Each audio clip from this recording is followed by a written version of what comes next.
Look at this. 5, 4, 3, There's this 2, thing right over my head. 1. Ring, ring. Hello? Hello? Who's this? Hello. What? Oh, hey, it's you, Matt. Do you have one of these? No, but I've been thinking about getting a landline for my house. I thought it might be Shut kind of up. cool. Shut up. Yeah. Are you serious?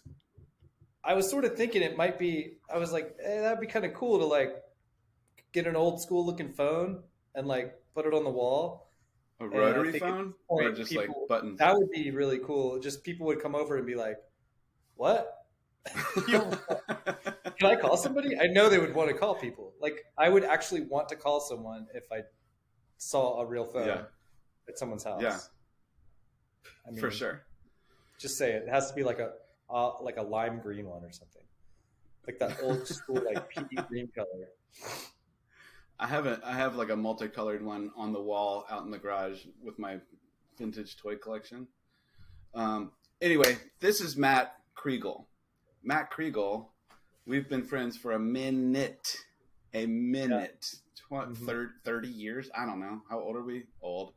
But we've been friends for a very long time. We met in Woodbridge, Virginia. I was living in San Diego hmm and then moved to Woodbridge, Virginia. Did you know I went from a school of 400 students to a school of almost 3,000 students, like Woodbridge High? I did not kind Like of. I mean, just I kind of did, but yeah. our graduating class was like almost double the size of my entire school in San Diego. So that was really like overwhelming for me. But then Because you were in Coronado and it was a small town. I sure was. Yeah. And so I start meeting the fellow hood rats, hmm uh, and mostly skateboarding.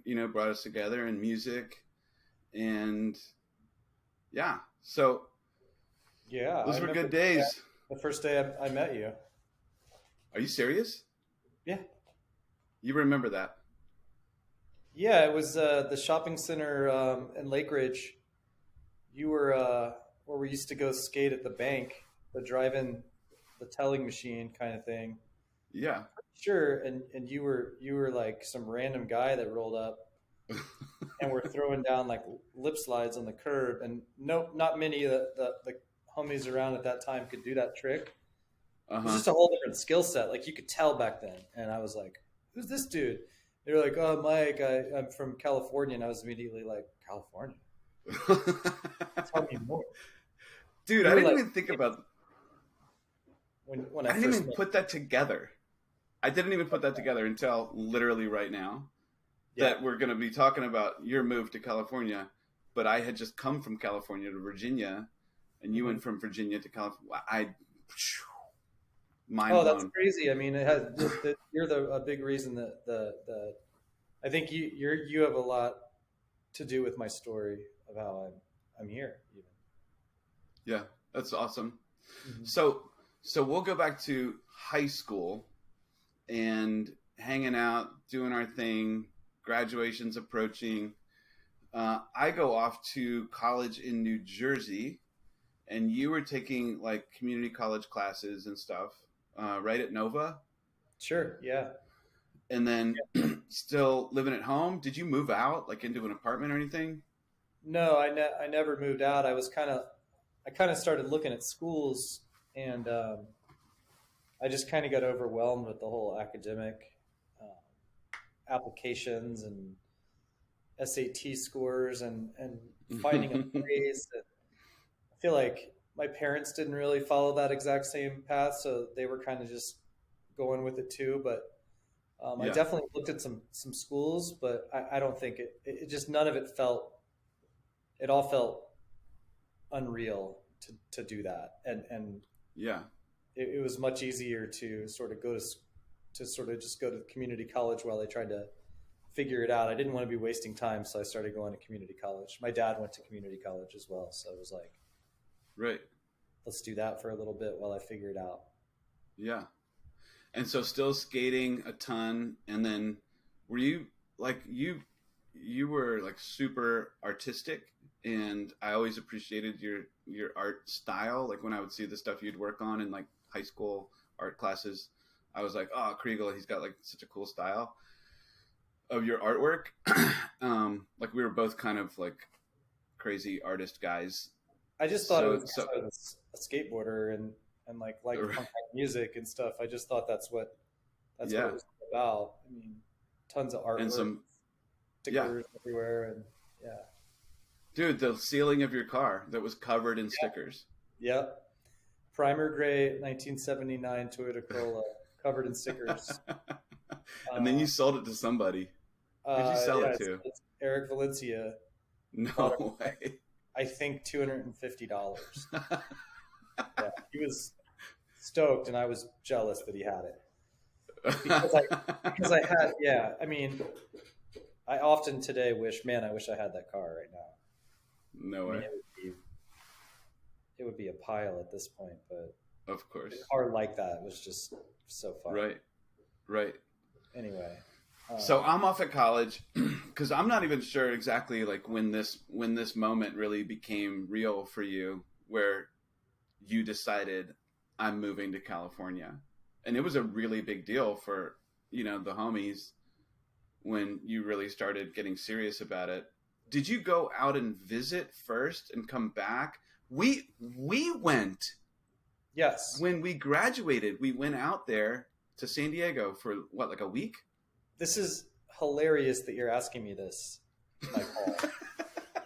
So you had always said, one day I'm going to go back and visit San Diego, and I'll take you with me. And I was like, that's my key. It was like, if it was Hollywood, I'd be like, oh my gosh, I'm going to get my, acting career going right now. And I Mm-hmm. literally went out there with you, and you went out there to kind of surprise your high school homies. Yeah. And your buddy Mike Harkin's mom knew we were coming and stuff, but Mike Uh-huh. didn't know, and blah blah blah. Uh-huh. So I get out there, and I'm just like, with you. You invited me to go with you, and I'm just like, wow, this is happening. And I think you had already had Uh-huh. plans to go to college or whatever. So Yeah. I hadn't really figured it out, but when I got there, I had met that guy Morgan. Morgan And Early. Morgan Early, that's right. And Morgan was Uh-huh. skated with him a few times. I was trying super hard to be like sponsored, pro, amateur, whatever. I just wanted to be part of that like California thing and skateboarding Yeah. thing. East Coast, West Coast, anywhere, I'd take anything. And I was kind of Right. already sponsored by a smaller company from the East Coast. I think it was 13 Colonies back then or something like that. Yeah. Anyways, Morgan was like, literally like, this is how he talked. He's like, hey, bro, like if you want to come out here, bro, you can stay at my house for like a month. It's fine. And just kind of get your bearings, and I'll take you everywhere, and you can meet all the skaters and go to all the spots. And I Yeah. was just, at that point in my life, I was like, that sounds so weird. It seems so common these days that something like that would happen. But back then I was just like, what? Like, never Yeah. moved out of my parents' house or done anything. Not that I was even moving there.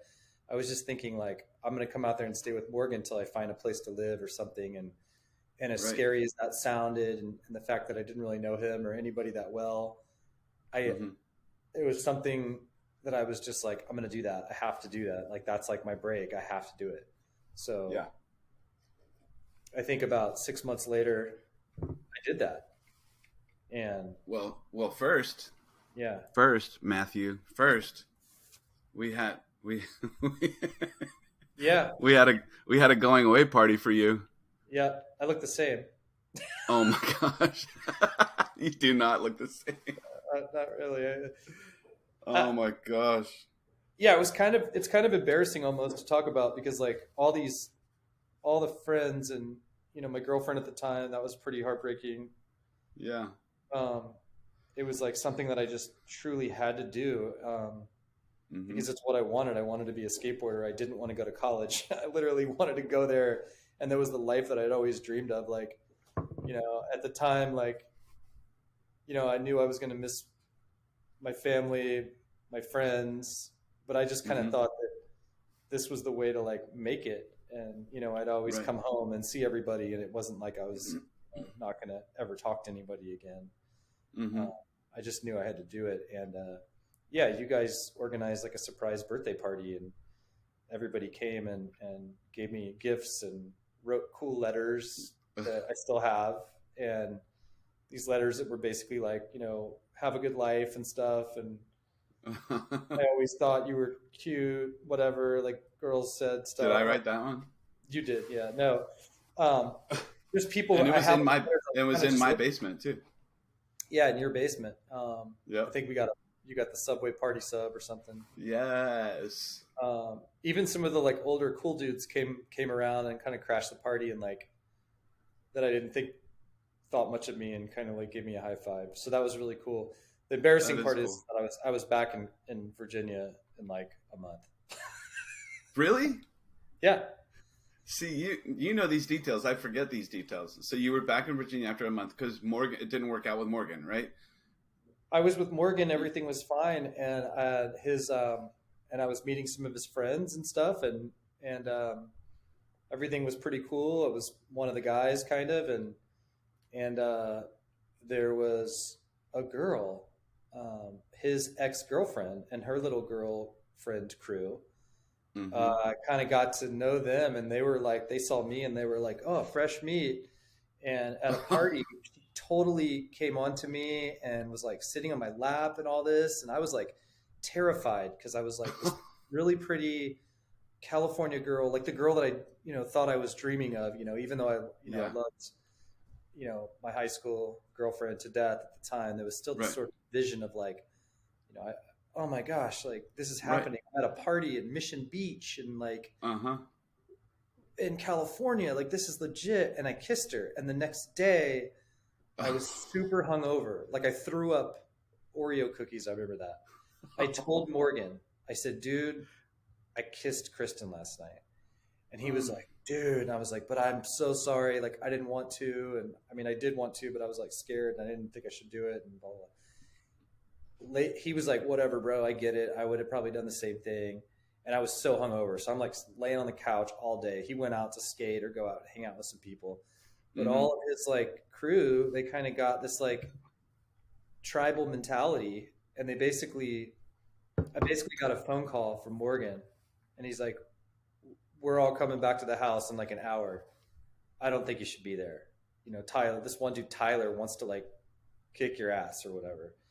And they couldn't believe that this outsider from out of town and their little tribe like kissed one of their girls. And I don't even Dude, think this Morgan is like from a movie. Like this is 100%. how a movie would play out. So I had my dad's Vietnam duffel bag. It's this huge duffel bag. Oh I my filled it with gosh. all my stuff. I got all my stuff. I put it in a bag, and this guy Dan, super nice guy, one of the nicest guys in the crew, Dan, told Yeah. me, dude, my mom, you can go to my house. And I skated down the street to his house. I'm skating um, across the town with this big bag. I get to his house. I go in his house. He's not there, of course. And like I just was hanging out in his like family room. Mm-hmm. I think his sister was watching the house or something. I remember I watched Stephen King movie Christine, the whole thing. And I'm sitting there having a panic attack, but I'm also watching the show because I'm like, I don't know what I'm going to do. Dan calls Mm-hmm. and is like, dude, I'm with everybody. Everyone wants to come over there and watch the Super Bowl. It was Super Bowl Sunday. And he's like, you better not be there when we get there because these dudes aren't backing down. Like, you're done, dude. He's like, I don't think you have, I think you should probably like get out of town or something.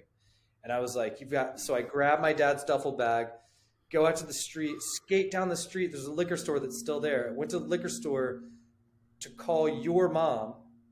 I called Nancy. Nancy gave me Mike Harkin's number. My duffel bag ripped open and all my stuff spilled out all over the sidewalk at the liquor store. This lady was helping me stuff my bag full of stuff. Mike Harkin's mom drove around the corner, picks me up, took me back Ginger. to their house. Ginger. I think Mike didn't even come home for like those 2 days while I waited for Uh-huh. a flight. I think he was embarrassed to be a part of the whole thing. And the Mike sister, Harkin. yeah, and the younger sister, Yeah, and Megan. Megan was Megan like is his sister. devastated to like be a part of it. She was just like, but she didn't have anywhere else to go. But it was like this. Her parents were like harboring this like Coronado, this out of town criminal. And I got a flight home, showed up, moved back to Virginia, and I was basically like, kind of like, I tried it and it didn't really work out that well for me. Oh my. I was like, that place sucks. Like everyone's a jerk, everyone's snobby, everyone's so cool. And I Yeah. just started going to Nova community college full time. Got my girlfriend back. It never was the same after that, though. Right. Um, there was And just then how long was it again till you went back permanently to Cali? so that was probably, if it was the year after high school, then Mike, then I'm talking like this was probably, let's say we're in 1994 now. At some point, I'm going Mm-hmm. in fall semester, spring or fall semester of '94 to Nova, Mm-hmm. Northern Virginia Community College, and while I'm going there, I start going up to DC and skating more, and like actually like uh, meeting more of those people I was looking up to before. Like I was just getting more spread out from Woodbridge. I was meeting like all the guys at the time that were in the magazines from the East Coast, like Andy Stone and Daryl Vaughn and Pep Martinez? Pep was already no Pep not Pep as much. I think Pep was more look on a what's up kind of thing. If he was, Yeah. I can't remember when he passed, but I don't think it was. I don't think he passed until after I moved to California. Yeah. So you were kicking it with Adam Graham a lot probably then. Adam a little bit, but like mostly it was just like I would just go up to DC and meet up with like Paul McElroy and Greg Wasn't there a Harris. Green Barrel? Didn't they open another Green Barrel in like Georgetown? Yep. So Georgetown Green Barrel was good. This all happened kind of fast. It was Green Barrel and Woodbridge, and then there was Green Barrel open in Georgetown. And at the time, I was going up to like DC to like party and skate like all the time. When I wasn't working at Right. Manny Moons or going to Nova, I was heading Yeah. up to DC to skate. We'd skate locally too, but like we'd mob up there. I'd meet all sorts of people, do whatever. Yeah. And mostly it was like Eric Cheslak and Greg Harris and Chris Jones's girlfriend Carrie Kress at the time, and Joe Pino. And Joe Pino rode for a good time skateboarding out of San I Diego. remember that name. Yeah. Yeah, so those dudes, Joe rode for Good Time Skateboarding, which is owned by this dude Greg Witt, who's a friend of mine now out here. But this was all happening back then in San Diego, and like Joe was flying out to San Diego because he was like a pro for Good Times, really small company.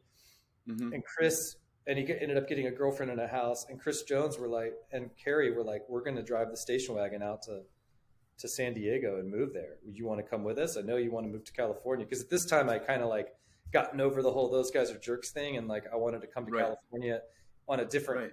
on a different level, like with those dudes, like the whole different crew, like those guys knew people Yeah. there already, that was already established. So I think I might have even come out to visit for like a week Uh-huh. and skated a lot with Joe and Chris, and then I was like, I'm definitely coming back. And when Chris and his girlfriend moved out, they moved into Hillcrest, and I wasn't ready because I didn't have enough money. So I saved up money for another couple of months, and then I flew out on my own. I never got to drive across country with them, but I stayed on Oh, their man. couch for like a week or two, and Yeah. I was looking for places to live, but I didn't have that much money or a job.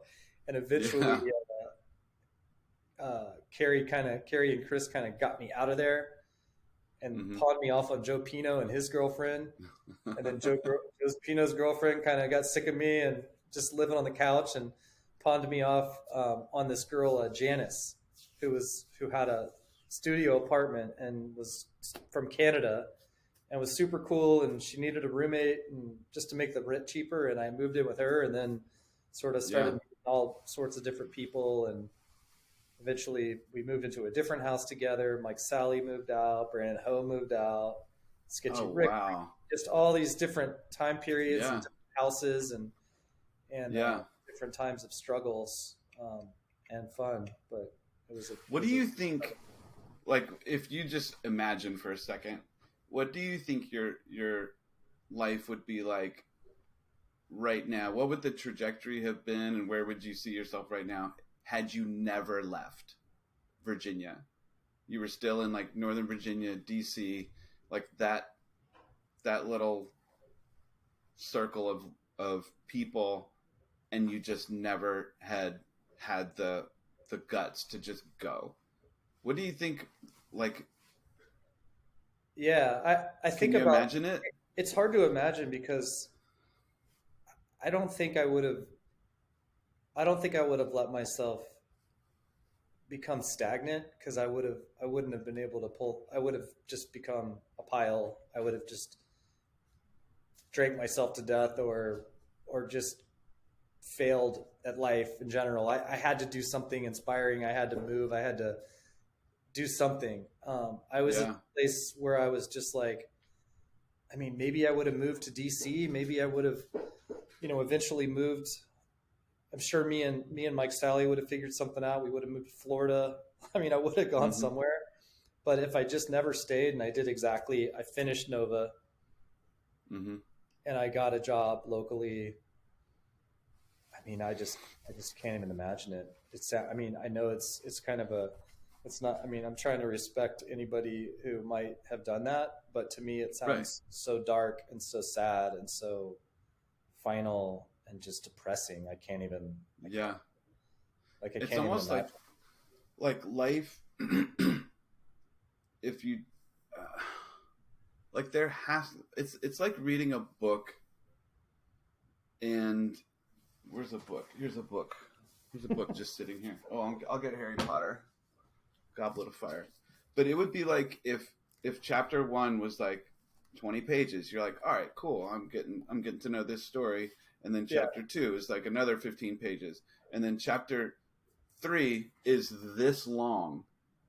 Yeah. And you're like, what the heck? It can't be one chapter. It's almost like when you just stay and you don't turn the page and start like a new chapter now and then you have a 400 page chapter, it doesn't make any sense. I mean, I can't imagine much would be different. I'd probably go to Uno Pizza for happy hour every Friday and drink too much beer and eat pizza and probably be a lot heavier. I mean, dude, it's just, it's hard to imagine. I mean, I think at the time, I don't know, I was just hoping like skateboarding would take me somewhere, and skateboarding would have taken me somewhere. I mean,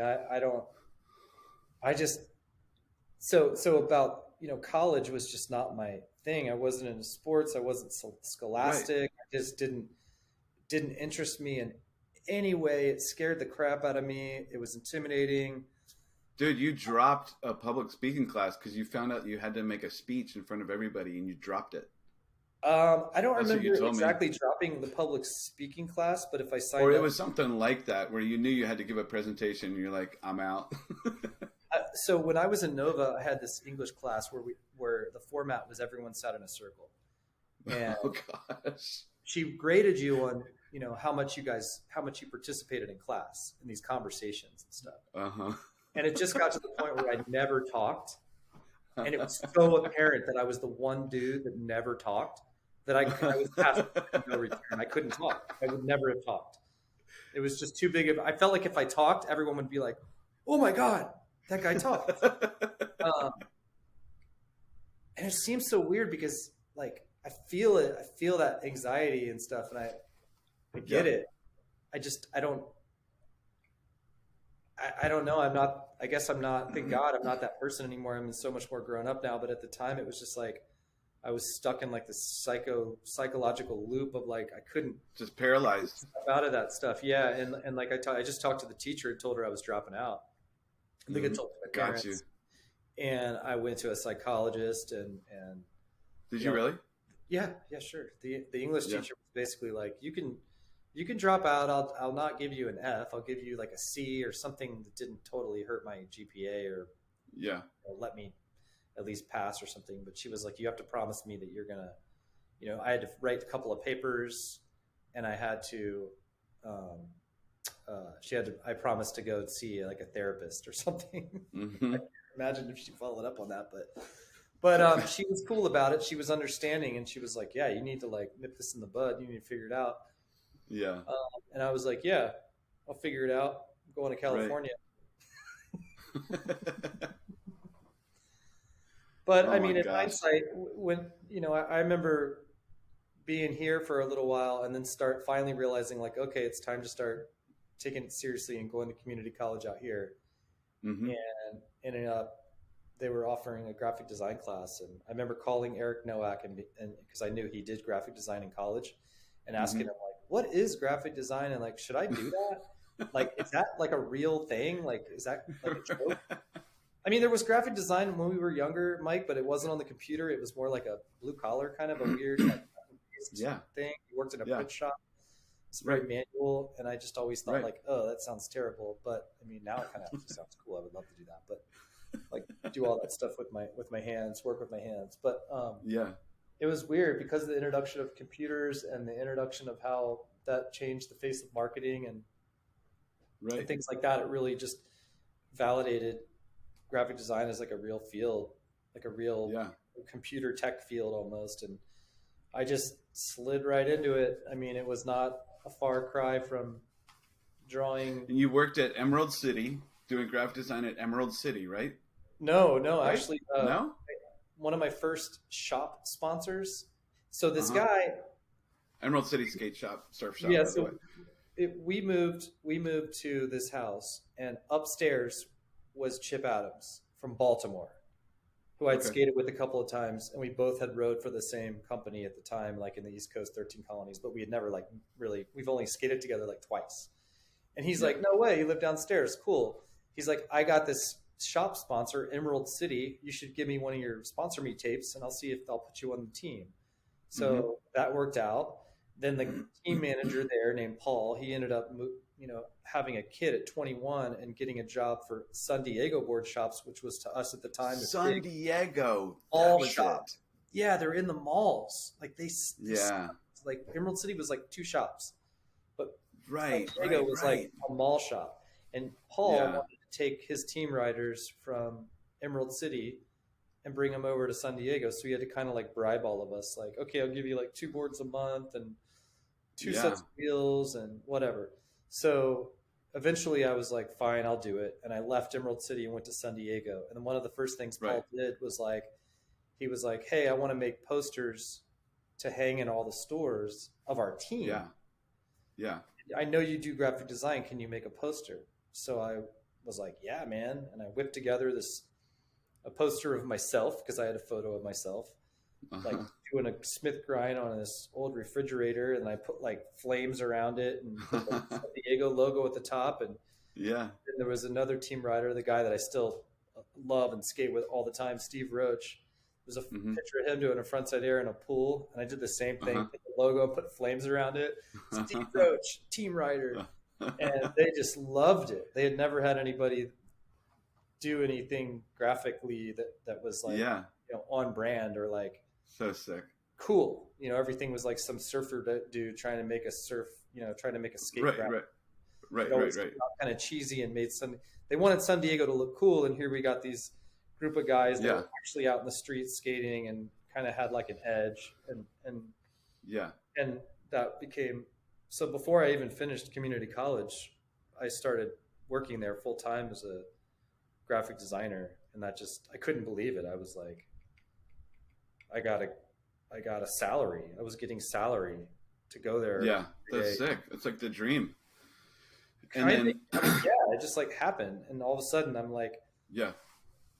thinking, how is this even happening? Like the only reason this is happening is because I'm a skateboarder. Like I didn't go to school. Like I learned the Right. basics, but Right. nobody at the time was like it wasn't like now where there's like a million people trying to get a graphic design jobs. Yeah. So True. lucky. True. True. So True. lucky, dude. Yeah. And so fast forward to the last 13 years, you've been at. Yeah, so I worked at San Diego all through like the recession and things were really hard. We took some heavy pay cuts around 2008 and stuff and Mhm. I was trying to get a lot of other jobs in the surf and skate industry because I felt like that's like what I knew and that's where I wanted to be. And a friend of mine that I had known since I moved to California. So this is 2010 now. So I'd been there for about 11, 12 years. A friend of mine, Gretchen, had a job working for Adidas Golf. And she was like, man, art as a graphic designer's not that great. If we ever have a job opening, I'll let you know. And like 2 weeks later, she hit me up and was like, hey, can you send me your resume? And I did. And I'm like, yeah, whatever. Like this always happens and I never get the job. Plus golf, Yeah. I'm not going to golf. I'm not going to wear like pink pants, and plaid shirt every day. Like, forget about it. It's so lame. Yeah. And Hang out at the country club. they have me come in, and I'm like, oh, this is kind of sick. Like, the designers here wear like jeans and skate shoes. Like, there's one of the designers skated. I was like, oh, this is rad. This is just like Mm-hmm. skating, but like with golf equipment. It's way more expensive and there's way more money. And I really didn't do more than 1.5 interviews maybe, and they hired me. And Wow. then, Adidas Golf sold, Adidas Golf owned TaylorMade Golf, Mm-hmm. and they eventually sold and separated to a different company. But at the time when they Mm-hmm. separated, I had since moved over to the TaylorMade side, working on TaylorMade golf graphics and stuff like that, TaylorMade golf brand.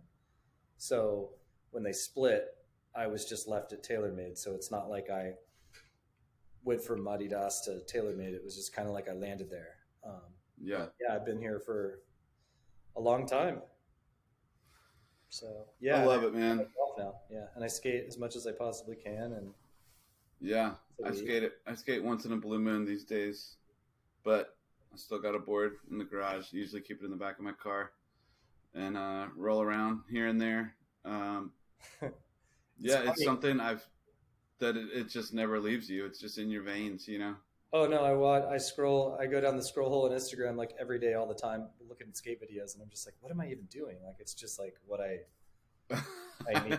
need. I crave it. I was sitting there on the couch or like coming home from work for lunch, you know, and just watching the skate park of Tampa pro runs, you know, and it's just I can't ever shake it. Dude, we're out of time, Matthew Kriegel, but Sure. this was awesome. Yeah, you learned a lot about yourself, about me, history. I learned a lot of memories about myself that I did. Huh? Yeah, I did want to say, which was a really big deal, like back then, was I would call my mom like crying because it was so hard. When you were out there? Yeah. But I didn't want to go. I knew what it felt like the first time when I came out with and went to your kind of neck of the woods. Mm-hmm. I mean, definitely wasn't your fault, but I mean, just like that crew, I kind of got expelled chewed up and spit back out. And I was just like, I'm never going back. I'm going to make this happen. And my mom would beg me to come home and just like, why are you trying to do this to yourself? Why are you doing this? And I was like, it's hard. It's lonely, but I have to make it work. And I feel like that was my college. That was my education. Just like that's so good. Toughing that out and staying and making it work. And yeah. And Morgan, dude, I know a guy that knows Morgan. And I run into him all the time, and he's like, dude, I saw Morgan, and I told him about you, and he was like, I feel so bad for that guy. That sucks what happened to him back in the day. And he's fine, and he's cool, and he's got a family, and it's funny. And I saw that girl that I kissed at a bar one time after I'd already moved back, and she was like, I was like, whoa, hey. And she's like, oh, and I was like, do you remember me? And she's like, yeah, I ruined your life. And I was like, you didn't ruin my life. And I was kind of thinking like, I had to move away out of California, but whatever. Then when she was walking away, she had a piece of toilet paper stuck to her shoe. And I was like, that's right. That's right. Dude. Anyway, yeah. That is gold. That's gold. Matt, on that note, on the shoe with the toilet paper, it's been fantastic. For sure. Good catching up with you. And we got it on tape. I know we do have it on tape. I mean, give your wife and your beautiful little munchkin a kiss from Uncle Mike, and I can't wait to meet her one day. For sure, man. Right on, buddy. Yep. Okay, well, have a good one, and good luck with your venture. All right. See you, Matt. See ya. Bye. Later.